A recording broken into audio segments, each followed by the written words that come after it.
जय हिंद दोस्तों, मैं रजनीश कुमार सूरज स्टडी साइट के इस यूट्यूब चैनल पर आप सभी का हार्दिक स्वागत करता हूं।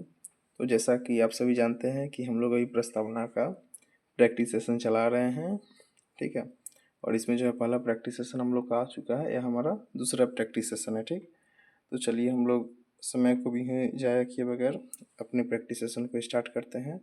तो आज का जो हमारा पहला प्रश्न आ जाता है कि भारतीय संविधान की प्रस्तावना को आत्मा किसने कहा। तो इसके संबंध में मैंने आप सभी से दो प्रश्नों की चर्चा की थी कि प्रस्तावना को जो है आत्मा ठाकुरदास भार्गव ने कहा था, और आर्टिकल 32, ठीक है, इसकी चर्चा जो है हम लोग आने वाली क्लासेस में करेंगे। उसे जो है आत्मा डॉक्टर B.R. अम्बेडकर ने कहा था, ठीक। तो इनको जो है याद करेंगे। Doctor B.R. अम्बेडकर ने आर्टिकल 32 को आत्मा कहा और ठाकुरदास भार्गव ने प्रस्तावना को आत्मा कहा, ठीक है। अब नेक्स्ट प्रश्न पे हम लोग आते हैं। तो अगला प्रश्न हम लोग का है कि प्रस्तावना में कुल कितनी बार संशोधन किया गया। तो यहाँ पे क्या हम लोग को देखना है, संशोधन। देखिए, आप सभी को मैंने बताया था जब इंदिरा गांधी प्राइम मिनिस्टर थी भारत की, वर्ष 1976 में ही जो है उसी टाइम में संशोधन किया गया था, ठीक। और भी 42वां संविधान संशोधन हम लोग का चला था कॉन्स्टिट्यूशन का। तो उसी के तहत जो है ना संशोधन लाया गया था। और टोटल संशोधन जो आज तक किया गया है प्रस्तावना में, केवल एक बार ही किया गया है, और वो भी इंदिरा गांधी के द्वारा किया गया है। आयरन लेडी थी भाई साहब, उन्हीं का जो है दबदबा था जो संशोधन प्रस्तावना में किया गया उस वक्त, ठीक है। तो हम लोग का अगला प्रश्न भी जो है यहाँ पे डिस्कस हो गया कि प्रस्तावना में किस वर्ष संशोधन किया गया था। तो एकदम आप लोग को 1976 मार देना है। आशा कर रहा हूँ आप लोगों को मज़ा आ रहा होगा प्रश्न को सॉल्व करने में। अगर आप लोगों ने क्लास अच्छी तरह से किया होगी तो प्रश्न एकदम बच्चे जैसा लग रहा होगा, एकदम आसान सा। देखिए, फिर हम लोग का अगला प्रश्न आ जाता है, प्रस्तावना में किस संविधान संशोधन द्वारा बदलाव किया गया। तो चलिए आप लोग फटाफट अपना आंसर बताइए। जी हाँ, 42वां संविधान संशोधन। तो किस संविधान संशोधन के द्वारा जो बदलाव लाया गया था, तो 42वां संशोधन, ठीक है। चलिए हम लोग अपने अगले प्रश्न पे बढ़ते हैं। 42वां संविधान संशोधन द्वारा किस शब्द को नहीं जोड़ा गया। देखिए, प्रश्न को ध्यान से पढ़ेंगे हम लोग। यहाँ पे क्या पूछा जा रहा है, नहीं पूछा जा रहा है। ऐसे हम लोग पढ़ते जाएंगे। यहाँ पे बच्चे लोग क्या गलती करते हैं, नहीं को जो है छोड़ देते हैं। क्या जोड़ा गया था बस उसको देख लेते हैं और अपना आंसर मार करके चले जाते हैं, और इसी में जानते हुए जो है गलत हो जाता है। तो उस तरह का गलती हम लोगों को नहीं करना है। प्रश्न को जो है अच्छी तरह से पहले पढ़ेंगे। तो क्या पूछा जा रहा है, 42वें संविधान संशोधन के द्वारा किस शब्द को नहीं जोड़ा गया था, ठीक है। तो किस शब्द को नहीं जोड़ा गया था, नहीं को जो है एकदम बढ़िया से एकदम हाईलाइट कर देना है, किस शब्द को जो है नहीं जोड़ा गया था। तो अच्छा, चलिए आप लोग बताइए किन शब्दों को जोड़ा गया था। पहले हम लोग ये जो है याद कर लेते हैं, ठीक है। तो देखिए, 3 शब्दों को जोड़ा गया था। आप लोगों को मैंने बताया था कि 3 शब्दों को जो है जोड़ा गया था, ठीक। जिसमें जो है धर्मनिरपेक्षता थी, अखंडता थी और समाजवादी थी। तो यहाँ पे ऑटोमेटिक हम लोग का आ गया कि किन शब्दों को नहीं जोड़ा गया था। तो उसमें जो है भाई साहब हम लोग का आ गया लोकतंत्र को नहीं जोड़ा गया था, ठीक। तो यहाँ पे हमारा राइट आंसर हो जाएगा लोकतंत्र। चलिए अब हम लोग अगले प्रश्न पे आते हैं। प्रस्तावना में कितने प्रकार के न्याय का जिक्र किया गया है, हम लोग का अगला प्रश्न है, ठीक। तो प्रस्तावना में कितने प्रकार के न्याय का जिक्र किया गया। तो इस संबंध में भी जो है मैंने आप सभी से चर्चा की थी। 3 प्रकार के न्याय का जिक्र किया गया। कितने प्रकार के न्याय का, तो 3 प्रकार के न्याय का जिक्र किया गया, ठीक। तो यहाँ पे हमारा राइट आंसर क्या हो जाएगा, 3, ठीक है। और कौन कौन सा ये भी मैंने जो है आप लोगों को बताया था। तो चलिए हम लोग अगले प्रश्न पे आते हैं। तो प्रस्तावना में किन न्याय का जिक्र किया गया। देखिए,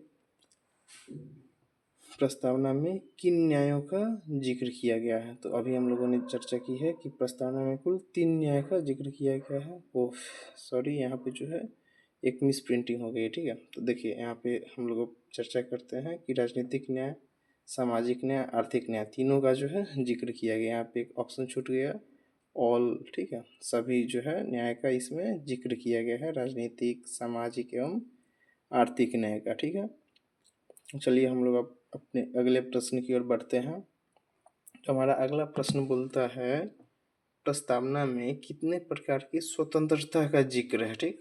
तो देखिए ध्यान से पढ़ेंगे, यहाँ इस प्रश्न में जो है स्वतंत्रता पूछ रहा है, और इसके पिछले वाले प्रश्न में जो है हम लोग से पूछ रहा था न्याय का जिक्र। ठीक, तो स्वतंत्रता भाई साहब 5 प्रकार की स्वतंत्रता का जिक्र किया गया है, जिसमें विचार, अभिव्यक्ति, विश्वास, धर्म और उपासना की स्वतंत्रता। एकदम विस्तार से जो है मैंने इन सभी चीज़ों पर आपसे चर्चा की थी। तो कितने प्रकार के न्याय स्वतंत्रता का जिक्र किया गया है, तो 5 प्रकार के स्वतंत्रता का जिक्र किया गया। तो इन चीज़ों में जो है समस्या आप लोगों को नहीं आनी चाहिए, एकदम फटाक से एकदम आंसर लगा देना है, एकदम बच्चों वाला आप लोगों को सवाल लग रहा होगा। ठीक है, चलिए हम लोग अब अपने अगले प्रश्न पे आते हैं।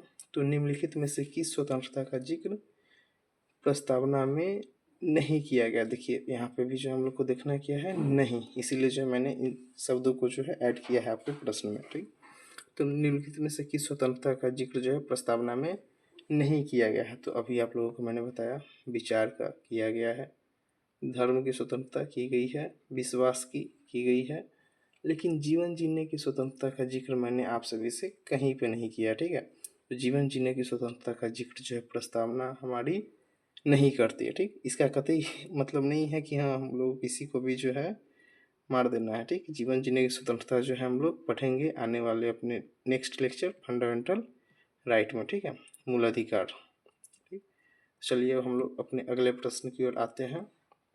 तो हमारा अगला प्रश्न है, निम्नलिखित में से किनके द्वारा संविधान की प्रस्तावना को संविधान का परिचय पत्र कहा गया? ठीक है, तो देखिए आप लोगों को मैं एक सुझाव देना चाहता हूँ कि किसने जो है क्या कहा। ठीक, किसने क्या कहा, यहाँ से तो प्रश्न आएगी ही आएगी। अगर प्रस्तावना से आती है तो किसने क्या कहा, यहाँ पे जो है ज़्यादा जोर दिया जाता है प्रश्न जो सेट करते हैं उनके द्वारा। ठीक, तो ये जो 4-5 जो मैंने आप सभी को नाम बताया था, उन नामों को एकदम बढ़िया से एकदम याद कर लेना है। ठीक है, किसने क्या कहा था। तो चलिए यहाँ पे जो हम लोग देखते हैं परिचय पत्र किसने कहा। ठीक, संविधान की प्रस्तावना को परिचय पत्र किसने कहा था? तो परिचय पत्र के संबंध में मैंने आपसे सभी चर्चा की थी।